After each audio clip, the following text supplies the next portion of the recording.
শীতের মধ্যেই পৌর নির্বাচনের প্রচারণায় সারা দেশে উৎসবমুখর পরিবেশ। বিদ্রোহী প্রার্থীদের প্রভাব ফলাফলে পড়বে না বলছে আওয়ামী লীগ ও বিএনপি। বাংলাদেশে বসে কাউকে পাকিস্তানের দালালি করতে দেয়া হবে না। যুদ্ধাপরাধীদের প্রতিষ্ঠিত করার দায় বেগম জিয়াকেই নিতে হবে, বিজয় দিবসের আলোচনা সভায় প্রধানমন্ত্রী। ভালো বন্ধু হিসেবে বাংলাদেশের সঙ্গে সম্পর্ক আরো জোরালো করতে চায় যুক্তরাষ্ট্র। জঙ্গিবাদ মোকাবেলায় বাংলাদেশের নেয়া পদক্ষেপের প্রশংসা। দেশের মসজিদ কমিটিগুলোতে জঙ্গিবাদ সমর্থক বা স্বাধীনতা বিরোধী আছে কিনা খতিয়ে দেখা হবে, আলেমদের সঙ্গে বৈঠক শেষে আইজিপি। এবং রাজধানীর নিউ মার্কেট এলাকায় ব্যবসায়ীদের সঙ্গে ঢাকা কলেজের শিক্ষার্থীদের সংঘর্ষ, ব্যাপক ভাঙচুর, আগুন।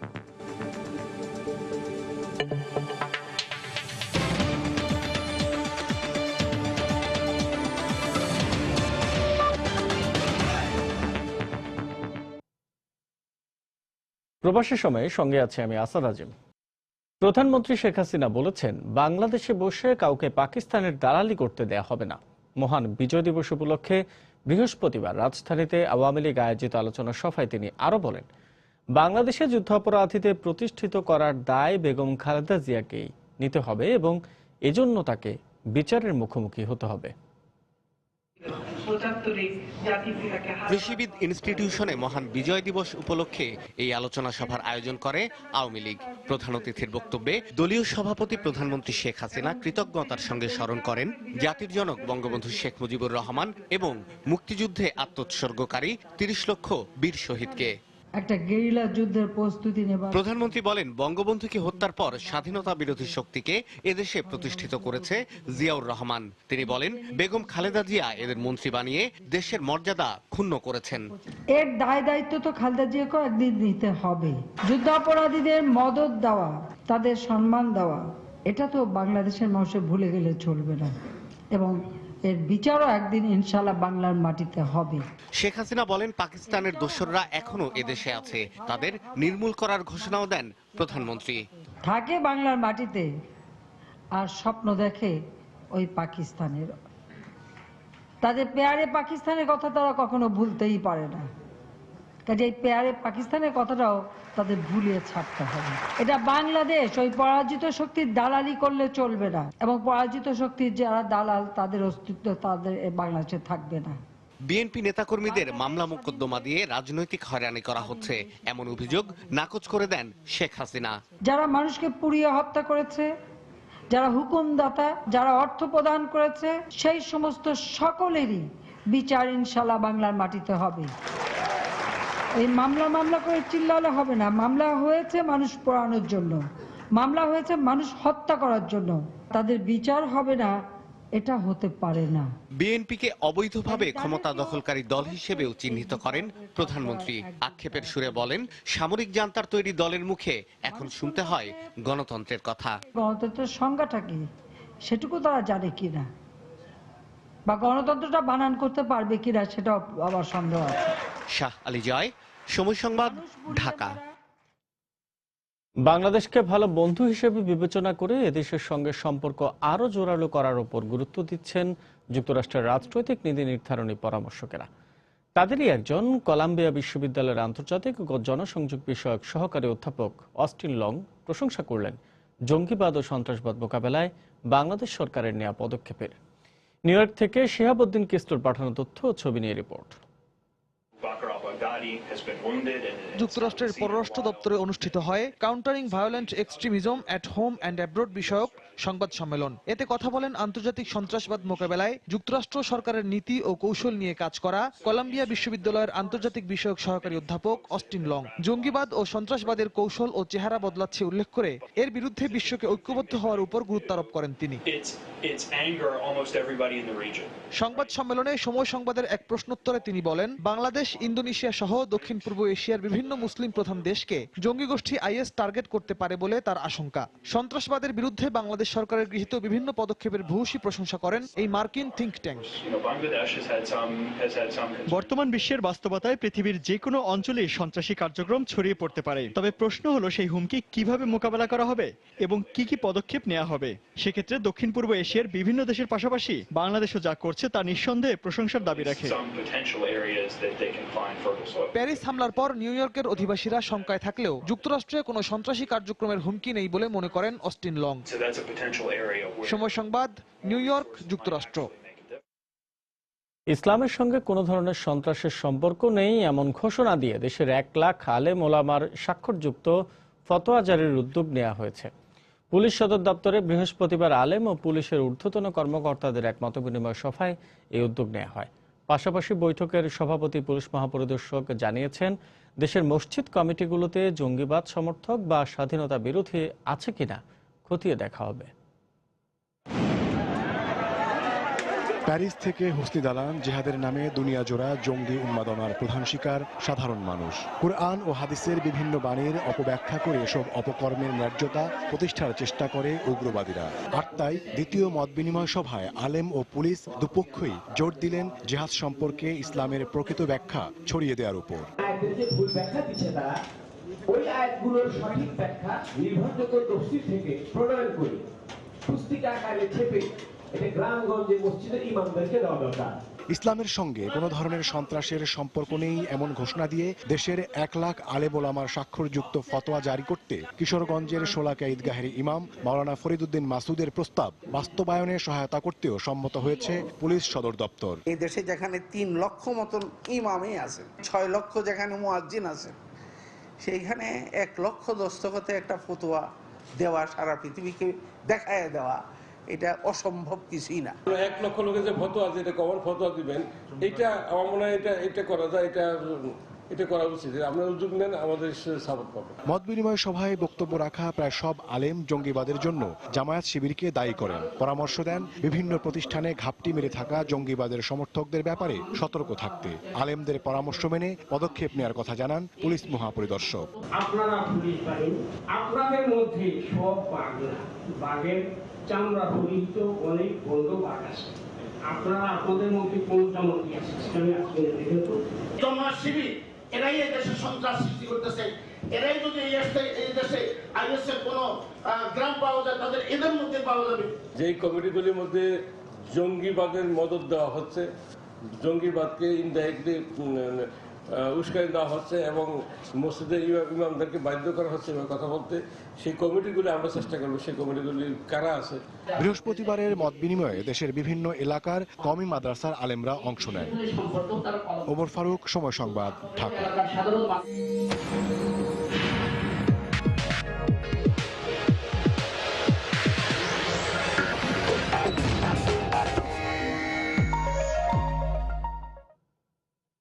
এরই মধ্যে জেলা শহরগুলোতে জেঁকে বসেছে শীত।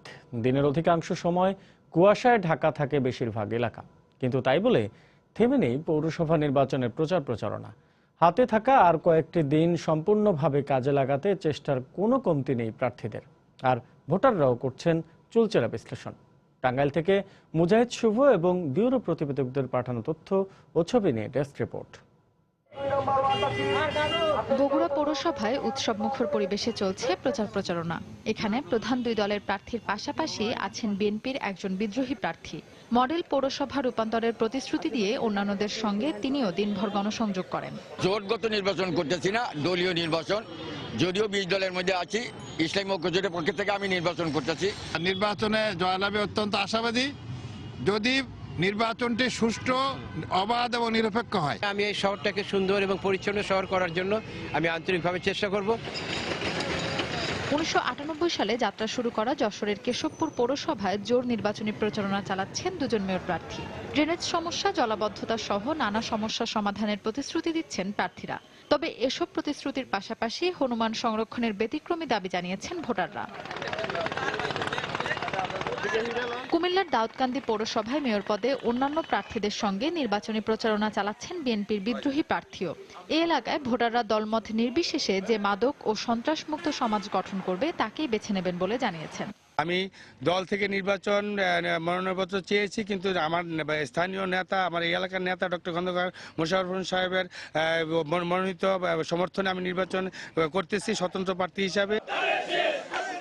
এদিকে শেরপুর পৌরসভায় পোস্টার লিফলেটের পাশাপাশি মাইকেও প্রচারণা চালান প্রার্থীরা। এখানে মেয়র পদে প্রতিদ্বন্দ্বিতা করছেন 3 জন প্রার্থী। টাঙ্গাইলের 8টি পৌরসভায় মেয়র পদে প্রার্থী রয়েছেন মোট 25 জন।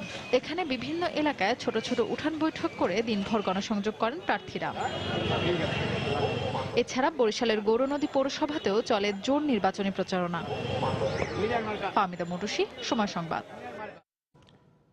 এদিকে পৌর নির্বাচনে বিদ্রোহী প্রার্থীদের বিরুদ্ধে কঠোর অবস্থানে দেশের প্রধান রাজনৈতিক দলগুলো। পাশাপাশি বিদ্রোহী প্রার্থীরা ভোটের মাঠে তেমন প্রভাব ফেলতে পারবে না বলেও মত তাদের। আওয়ামী লীগ বলছে, দলীয় সিদ্ধান্তের বাইরে গিয়ে যারা বিদ্রোহী প্রার্থী হিসেবে নির্বাচনে অংশ নিচ্ছে তাদের কোনো ক্ষমা নেই। একই অবস্থানে দেশের অন্যতম রাজনৈতিক দল বিএনপিও। আফজাল হোসেনের রিপোর্ট। প্রথমবারের মতো দলীয় মনোনয়নে হতে যাচ্ছে পৌরসভা নির্বাচন, আর তাই দলীয় প্রার্থী নির্বাচনে সচেতন রাজনৈতিক দলগুলো। বিদ্রোহী প্রার্থী ঠেকাতে দেয়া হয় বহিষ্কারের মতো কঠোর হুঁশিয়ারি। এই সকল স্বতন্ত্র প্রার্থীদের চূড়ান্তভাবে বহিষ্কার করা হবে।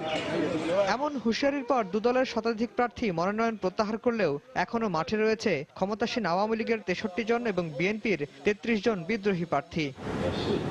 এমন প্রেক্ষাপটে ক্ষমতাসীন আওয়ামী লীগ বলছে, নির্বাচনে অংশ নেয় বিদ্রোহী প্রার্থীদের কোনো ক্ষমা নেই। যদিও বিদ্রোহী প্রার্থী ভোটের ফলে কোনো প্রভাব ফেলবে না বলেও মনে করেন তিনি। দলের নির্দেশ যারা মানে নাই তাদেরকে সাময়িকভাবে বহিষ্কার করা হয়েছে। আগামী কার্যকরী কমিটি মিটিংয়ে এদের বিরুদ্ধে চূড়ান্ত বহিষ্কার করার কার্যকরী করা হবে। 50-60 জন যদি আওয়ামী লীগ থেকে তাদেরকে যদি বহিষ্কার করে দেওয়া হয়, এটা আওয়ামী লীগের মতো সংগঠনের খুব বড় কিছু ক্ষতি হওয়ার কোনো সুযোগ নেই। এদিকে বিদ্রোহী প্রার্থীদের নিয়ে একই অবস্থানে বিএনপিও। তারা বলছে, দলীয় সিদ্ধান্তের বাইরে গিয়ে যারা নির্বাচন করছেন গঠনতন্ত্র অনুযায়ী তাদের বিরুদ্ধে ব্যবস্থা নেওয়া হবে। যারা বিদ্রোহী প্রার্থী আছেন তারা আমি বিশ্বাস করি শেষ পর্যন্ত তাদের যার যার, যেমন ধানের শীষে যে প্রার্থী আছেন তাদের সমর্থনই তারা একটা মৌন সমর্থন দিয়ে যাবে। যদি না করেন তাহলে ধরে নিতে হবে তারা বিএনপির দলের প্রতি তাদের আদর্শের প্রতি তাদের আনুগত্য নাই, নেত্রীর প্রতি তাদের আনুগত্য নাই। অবশ্যই সে ব্যাপারে দল যথাযথ ব্যবস্থা গ্রহণ করবে আমাদের গঠনতন্ত্র অনুযায়ী। যদিও এই দুই দলের নেতারা বলছেন, বিদ্রোহী প্রার্থী থাকলেও দলীয় সমর্থকরা নিজ নিজ দলের প্রতীকেই ভোট দেবেন, বিদ্রোহীকে নয়। আগামী 30 ডিসেম্বর দেশের 234টি পৌরসভায় অনুষ্ঠিত হবে এ নির্বাচন। আফজাল হোসেন, সময় সংবাদ, ঢাকা। প্রবাসী সময় আরো থাকছে। 72 ঘন্টার মধ্যে সব অবৈধ বিলবোর্ড, রাজনৈতিক ব্যানার ও ফেস্টুন উচ্ছেদ করার ঘোষণা দক্ষিণ সিটি কর্পোরেশনের।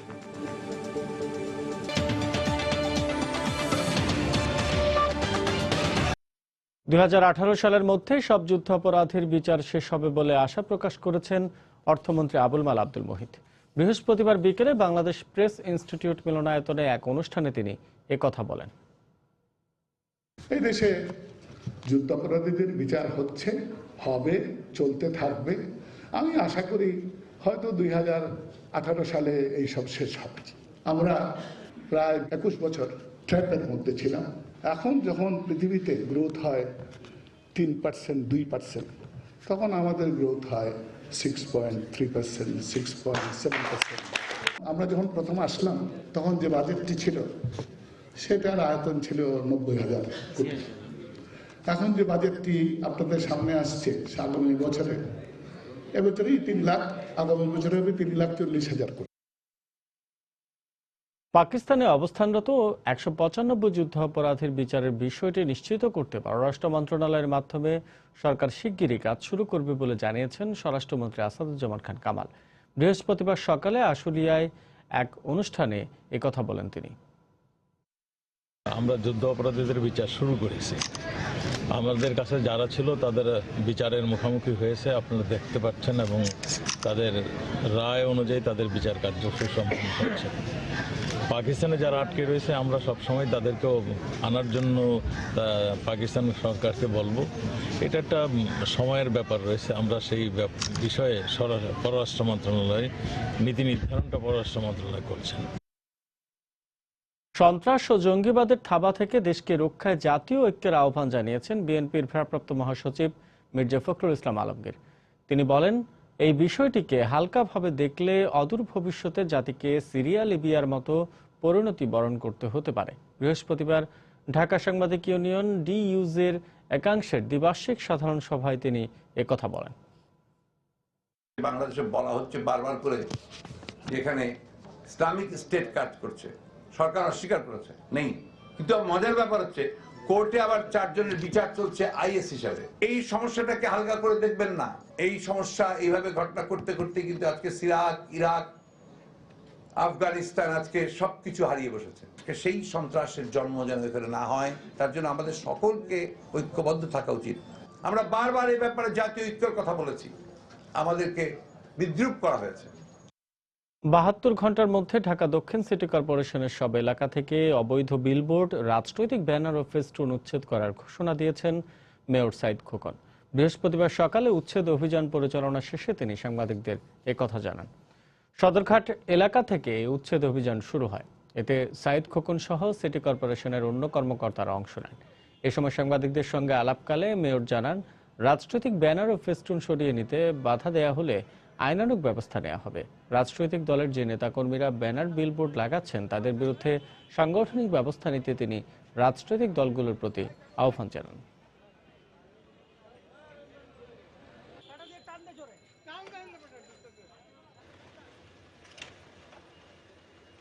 আগামী 72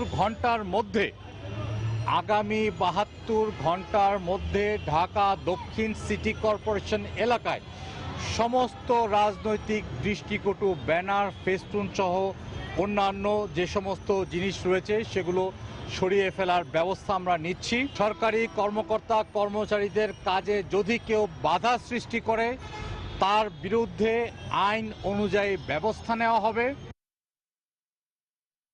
প্রবাসী সময় আরো থাকছে। সাফের আগে প্রস্তুতি ম্যাচে নেপালকে 1-0 গোলে হারালো বাংলাদেশ। লাল সবুজের হয়ে ম্যাচের একমাত্র গোলদাতা শাখোয়াত রানী। শাড়ি কেনাকে কেন্দ্র করে ঢাকা কলেজের শিক্ষার্থীদের সঙ্গে ধানমন্ডি হকার্স মার্কেটের ব্যবসায়ীদের ব্যাপক সংঘর্ষ হয়েছে। বৃহস্পতিবার বিকেলে রাজধানীর নিউ মার্কেট এলাকায় এই ঘটনা ঘটে। সংঘর্ষে উভয় পক্ষের অন্তত 15 জন আহত হয়েছে বলে জানিয়েছে পুলিশ। পুলিশ জানায়, বৃহস্পতিবার বিকেল 3:45টার দিকে দুপক্ষের মধ্যে ধাওয়া পাল্টা ধাওয়া শুরু হয়। এ সময় বেশ কয়েকটি দোকানপাট ভাঙচুর করা হয়, বন্ধ হয়ে যায় রাস্তার যান চলাচল। এক পর্যায়ে নূরজাহান মার্কেটের সামনে রাখা কয়েকটি মোটরসাইকেলে অগ্নিসংযোগ করে বিক্ষুব্ধরা। পরে কাঁদানে গ্যাস ও সাউন্ড গ্রেনেড ছুড়ে পরিস্থিতি নিয়ন্ত্রণে আনে তারা। হকার্স মার্কেটের হকাররা বিশেষ করে ব্যাপক সংখ্যক আকারে ওরা ইট, লাঠি বা এগুলো নিয়ে রাস্তায় এসছে। তার কাউন্টার দেওয়ার জন্য ঢাকা কলেজের ছাত্ররাও বিভিন্ন লাঠি সুটা নিয়ে ওরাও রাস্তায় এসছে। আমরা কয়েক রাউন্ড সাউন্ড গ্রেনেড, কয়েক রাউন্ড টিয়ার গ্যাস, কয়েক রাউন্ড আমরা ওদের সাথে ফায়ার করি। ব্যবসায়ীদের দাবি, বিকেলে হকার্স মার্কেটের একটি দোকানে শাড়ি কিনতে আসেন ঢাকা কলেজের সাবেক এক শিক্ষার্থী। এ সময় দাম নিয়ে বাকবিতণ্ডা হলে কলেজের শিক্ষার্থীরা মার্কেটে হামলা চালায়। শাড়ি না দেওয়াতে ওনারা চলে গেছে, যাই কয়েকটু দেখাইতেছি, একটু পরে আইসা এরা অস্ত্র লয়ে আইসা অতর্কিত হামলা। 30 থেকে 40টা দোকান ভাঙচুর হয়েছে মার্কেটের ভিতরে, এবং মার্কেটের বাইরে যে দোকানগুলো আছে, ফুটপাতের দোকানগুলো, এগুলোর ভিতরে আগুন ধরায় দেওয়া হয়েছে। অপরদিকে শিক্ষার্থীদের অভিযোগ, শাড়ি কেনার সময় ওই শিক্ষার্থীর আত্মীয়াকে ব্যবসায়ীরা লাঞ্ছিত করে।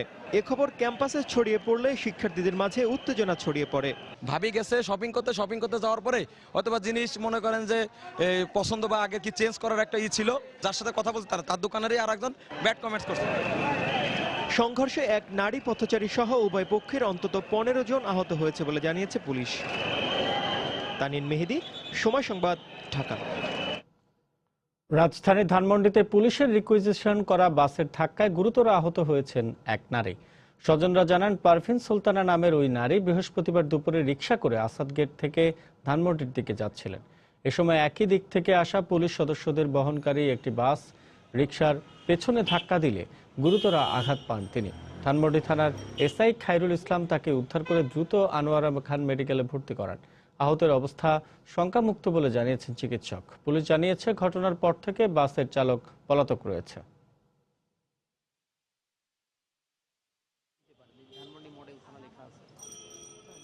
দুপুরবেলা যাচ্ছিল রিক্সা দিয়ে, তো তখন বাস ধাক্কা দেয়। বাস থেকে পড়ে যাওয়ার পরে মার কান পুরাটা এখানে বাম দিকে পুরা কেটে গেছে, আর শোল্ডারে যে জয়েন্টটা ওইটা ডিসপ্লেস হয়ে যায়, আর এখানে একটা হাড্ডি ভেঙে গেছে। ওটা এখন এক্স্যাক্টলি ডক্টররা বলতে পারছে না। তা এখন মাথায় ব্রেনে কিছু হয়েছে নাকি ওটা পরে টেস্ট করলে আমরা জানতে পারবো। আর বাসটি আটক করা হয়েছে। বাসের যে চালক পলাতক আছে, বাস আমরা থানা হেফাজতে রেখেছি। আমরা তদন্ত করে ব্যবস্থা নিব। পুলিশের রিকুইজিশন কারাগারি রিকুইজিশন যাই হোক, আইনগতভাবে এটা নিষ্পত্তি হবে। এবার প্রবাসের কিছু খবর। জামায়াত শিবিরের রাজনীতি নিষিদ্ধ ও মুক্তিযুদ্ধের চেতনায় ঐক্যবদ্ধ হয়ে বঙ্গবন্ধুর সোনার বাংলাদেশ গড়ার প্রত্যয় নিয়ে নিউ ইয়র্কে পালিত হয়েছে মহান বিজয় দিবস। এতে বাঙালির সোনালী অর্জন, স্বাধীনতাকে অম্লান ও সমুন্নত রাখার প্রত্যয় ব্যক্ত করেন প্রবাসী বাংলাদেশিরা। বিজয়ের এই দিনে সময় সংবাদকে দেয়া একান্ত সাক্ষাৎকারে মুক্তিযুদ্ধের স্বপ্নের বাংলাদেশ করতে প্রধানমন্ত্রী শেখ হাসিনাকে সর্বাত্মক সহযোগিতা দেওয়ার আহ্বান জানিয়েছেন বাংলাদেশ মুক্তিযোদ্ধা কমান্ড কাউন্সিলের কেন্দ্রীয় সভাপতি মেজর জেনারেল অবসরপ্রাপ্ত হেলাল মোর্শেদ। নিউ ইয়র্ক প্রতিনিধি শিহাবুদ্দিন কিসলুর পাঠানো তথ্য ও ছবি নিয়ে আরও একটি ডেস্ক রিপোর্ট। বিজয় দিবসে স্বাধীনতা সংগ্রামে শহীদদের প্রতি শ্রদ্ধা জানাতে নিউ ইয়র্কের জ্যাকসন হাইটসের ডাইভার্সিটি প্লাজায় অস্থায়ী স্মৃতিসৌধে পুষ্পার্ঘ্য অর্পণ করেন মুক্তিযোদ্ধা সহ সর্বস্তরের প্রবাসী বাঙালিরা। বাংলাদেশ সরকারের পক্ষ থেকে শ্রদ্ধা জানান জাতিসংঘে নিযুক্ত বাংলাদেশের স্থায়ী প্রতিনিধি ও নিউ ইয়র্কে বাংলাদেশের কনসাল জেনারেল। প্রবাসের বাংলাদেশিরা বাংলাদেশের ইতিহাস এবং ঐতিহ্যের সাথে সম্পৃক্ত থেকে তারাও আজকে আনন্দে উদ্বেলিত। এই আয়োজনের মধ্যে হলেও যে সম্মানটুকু দিলেন শহীদদের প্রতি, দেশের প্রতি, সেজন্য আমি অভিনন্দন জানাচ্ছি। আমাদের জাতির জনক এবং মুক্তিযুদ্ধের যে স্থপতি বঙ্গবন্ধু শেখ মুজিবুর রহমান, ওনার যে স্বপ্ন ছিল একটা সোনার বাংলা গড়ার এবং একটা শোষণমুক্ত বাংলা গড়ার, তো সে ব্যাপারে আমরা যার যার অবস্থানে থেকে দলমত নির্বিশেষে আমরা ভূমিকা রাখতে পারবো এই আশা করছি। জ্যাকসন হাইটসের পাবলিক সেন্টারেও বিজয় দিবস উদযাপন করে সার্বজনীন বিজয় দিবস উদযাপন কমিটি যুক্তরাষ্ট্র। এখানে সময় সংবাদকে দেয়া সাক্ষাৎকারে জামাত শিবিরের রাজনীতি নিষিদ্ধের আহ্বান জানান বাংলাদেশ মুক্তিযোদ্ধা কমান্ড কাউন্সিলের সভাপতি মেজর জেনারেল অবসরপ্রাপ্ত হেলাল মোর্শেদ। জামাত শিবিরের যারা শাস্তি পেয়েছে তারা নিজেরাও এখন বলতে চেয়েছে, ক্ষমা চেয়েছে যে তারা দোষ করেছিল। জনগণ এটি ম্যান্ডেট দিয়েছে যে এই দলটিকে নিষিদ্ধ করতে হবে। এখন জননেত্রী শেখ হাসিনা তার সরকারের মাধ্যমে এটিকে এগিয়ে নিয়ে যাবে বলে আমরা সকলে আশা করি। বিজয় দিবস উপলক্ষে জাতিসংঘ বাংলাদেশ মিশনেও আয়োজন করা হয় বিশেষ অনুষ্ঠানের। সেখানে New York State assemblyman David Weprin, সাংবাদিক সৈয়দ মোহাম্মদ উল্লাহ, নাট্য ব্যক্তিত্ব জামাল উদ্দিন হোসেন সহ অনেকে বক্তব্য রাখেন। সাংস্কৃতিক পর্বে তরুণ প্রজন্মের পরিবেশনায় উৎসব মুখর হয়ে ওঠে গোটা আয়োজন। সময় সংবাদ, নিউ ইয়র্ক, যুক্তরাষ্ট্র। জমে উঠেছে কলকাতায় বাংলাদেশ বিজয় উৎসব। এতে 16 ডিসেম্বর বিজয় দিবসের রাতে গান গেয়ে মাতান বাংলাদেশের জনপ্রিয় ব্যান্ড দল রেনেসাঁ শিল্পীরা। আর সন্ধ্যায় ছিল বিজয় দিবসের আলোচনা অনুষ্ঠান। অনুষ্ঠানে সভাপতিত্ব করেন কলকাতায় নিযুক্ত বাংলাদেশের উপ হাই কমিশনার জকি আহাদ। এছাড়াও অনুষ্ঠানে বিশেষ অতিথি হিসেবে যোগ দেন সাংবাদিক মানস ঘোষ এবং উপেন তরফদার। আলোচনা অনুষ্ঠানে বিজয়ের 45তম বর্ষে এসে এখনও বাংলাদেশে অনেক কাজ বাকি রয়েছে উল্লেখ করে তরুণ প্রজন্মকে সেই কাজ এগিয়ে নেয়ার আহ্বান জানান বক্তারা। নিজের চোখে প্রত্যক্ষ করেছে মুক্তিযোদ্ধাদের আত্মবলিদানের সব সংযুক্ত আরব আমিরাতে ব্যবসায়ীদের মাঝে ব্যাংকিং সেবা পৌঁছে দেওয়ার কাজে নিয়োজিত একমাত্র বাংলাদেশি ব্যাংক জনতা ব্যাংক গ্রাহকদের মাঝে SMS সার্ভিস চালু করেছে। জনতা ব্যাংকের আবুধাবি ইলেকট্রা শাখায় আয়োজিত এই SMS সার্ভিস চালু অনুষ্ঠানে প্রধান অতিথি ছিলেন আরব আমিরাতে নিযুক্ত বাংলাদেশের রাষ্ট্রদূত মোহাম্মদ ইমরান। এ সময় প্রবাসের পাশাপাশি দেশীয় বিনিয়োগের মাধ্যমে উন্নয়নের অংশীদার হয়ে বাংলাদেশকে উন্নত বিশ্বের কাতারে নিয়ে যেতে হবে বলে মন্তব্য করেন তিনি। এ সময় আরও উপস্থিত ছিলেন জনতা ব্যাংকের প্রধান নির্বাহী কর্মকর্তা ইসমাইল হোসেন ও ব্যাংকের ম্যানেজার আব্দুর রাজ্জাক মোল্লা সহ প্রবাসী ব্যবসায়ীরা।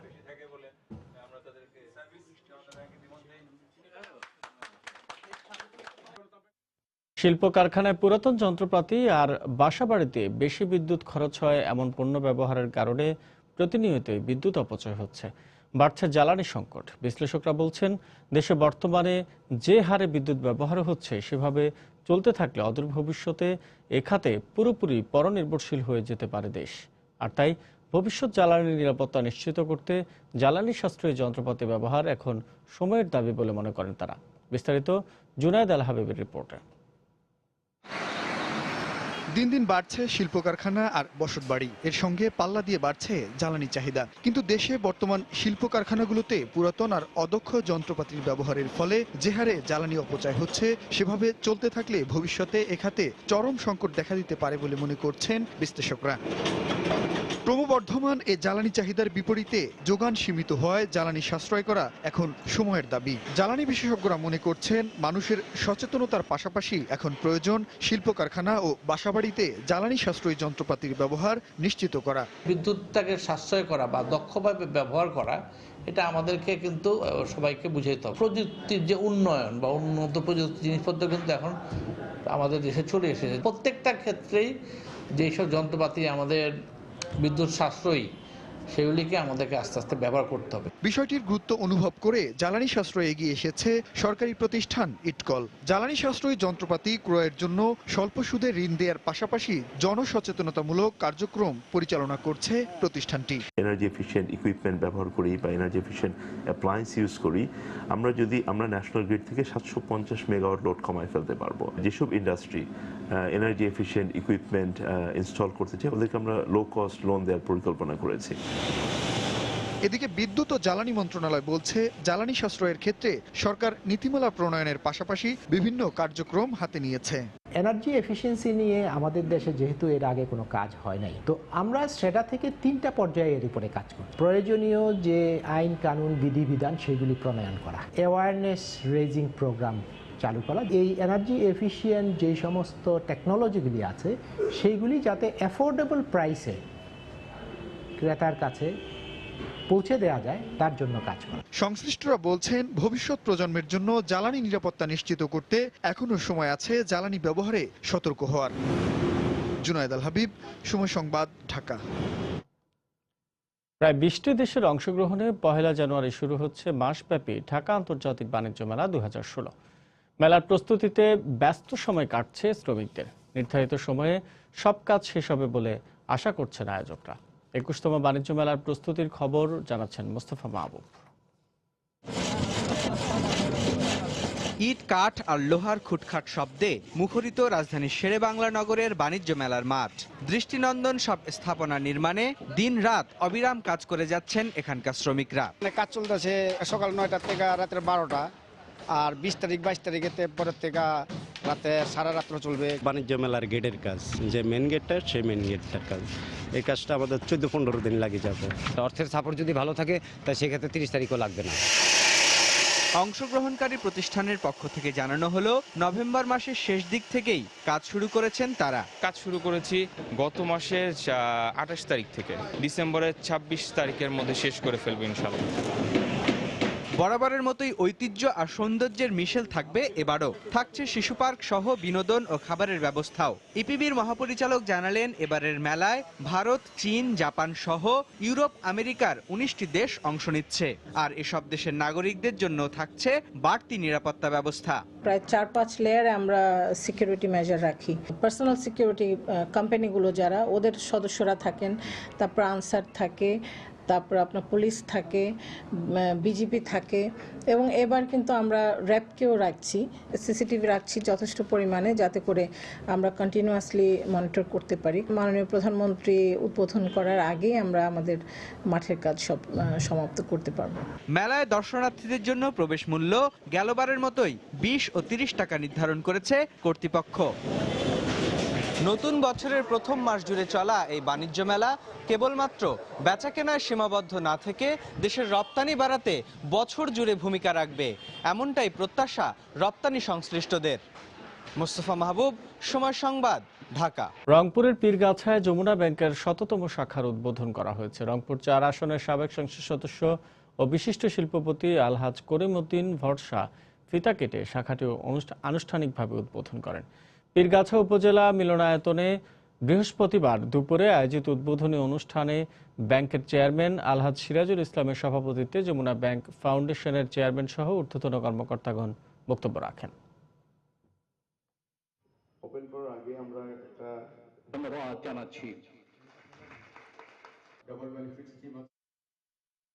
দেশের বাইরের খবর। ইরাকে তুর্কি সেনা মোতায়েন অবৈধ উল্লেখ করে সেনা প্রত্যাহার করে নিতে আঙ্কারার প্রতি আহ্বান জানিয়েছে ওয়াশিংটন। বুধবার এ বিষয়ে ইরাকি প্রধানমন্ত্রীর সঙ্গে ফোনে কথা বলেন মার্কিন ভাইস প্রেসিডেন্ট জো বাইডেন। একই সঙ্গে তুরস্কে মোতায়েন 12টি যুদ্ধবিমান প্রত্যাহারের ঘোষণা দিয়েছে ওয়াশিংটন। তবে এর কারণে তুরস্কের সঙ্গে যুক্তরাষ্ট্রের সামরিক সহযোগিতা বা আইএস বিরোধী অভিযানে কোনো পরিবর্তন আসবে না বলে জানায় মার্কিন সামরিক বাহিনী। এদিকে গত মাসে তুর্কি হামলায় সিরীয় সীমান্তের কাছে রুশ বিমান ভূপাতিত হওয়ার ঘটনায় আঙ্কারার ক্ষতিপূরণ দেওয়া উচিত বলে মন্তব্য করেছে রুশ পররাষ্ট্র দপ্তর। ওই ঘটনার পর রাশিয়া তুরস্কের সঙ্গে সামরিক উত্তেজনাকে উস্কে দিচ্ছে বলে অভিযোগ করেছে তুর্কি পররাষ্ট্র মন্ত্রণালয়।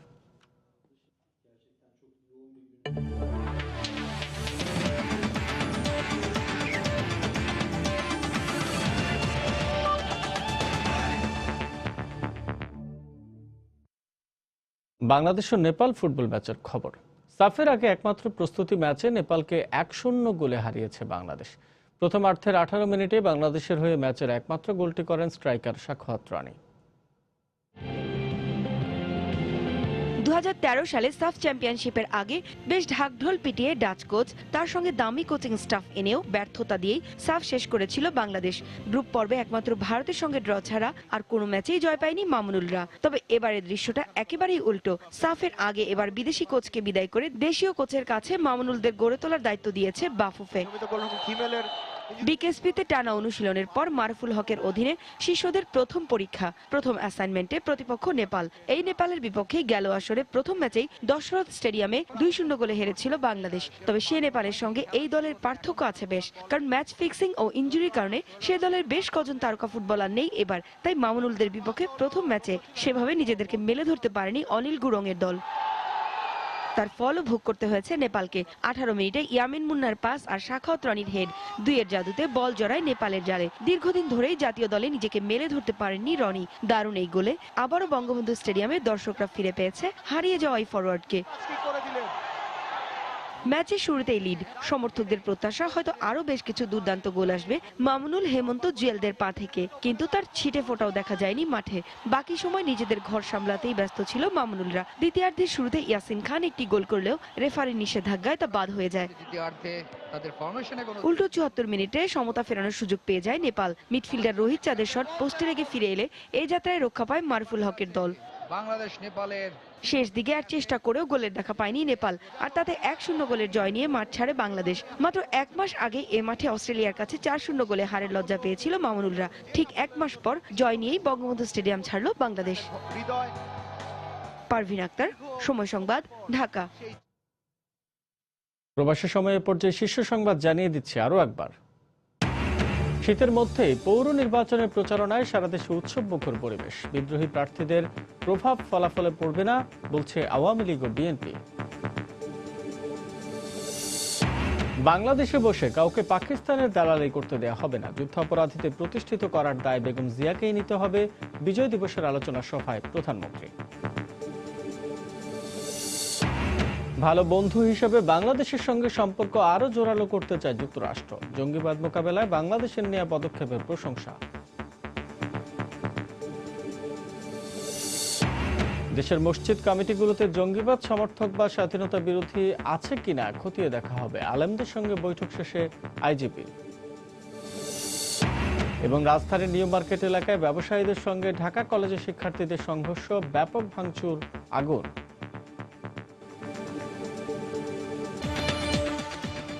এই ছিল প্রবাসী সময়ে। যে কোনো খবর পেতে ভিজিট করুন সময়নিউজ.টিভি। যে কোনো বাংলা লিঙ্ক, রেডিও সিরিজের নম্বর থেকে সময় সংবাদের খবর, অনুষ্ঠান সূচি জানতে এবং যে কোনো তথ্য সময় সংবাদকে জানাতে ডায়াল করুন 16242 নম্বরে। এছাড়া এই মাত্র পাওয়া খবর আপনার মোবাইলে পেতে SMS স্টার স্পেস লিখে পাঠিয়ে দিন 16242 নম্বরে। সঙ্গে থাকুন সময়।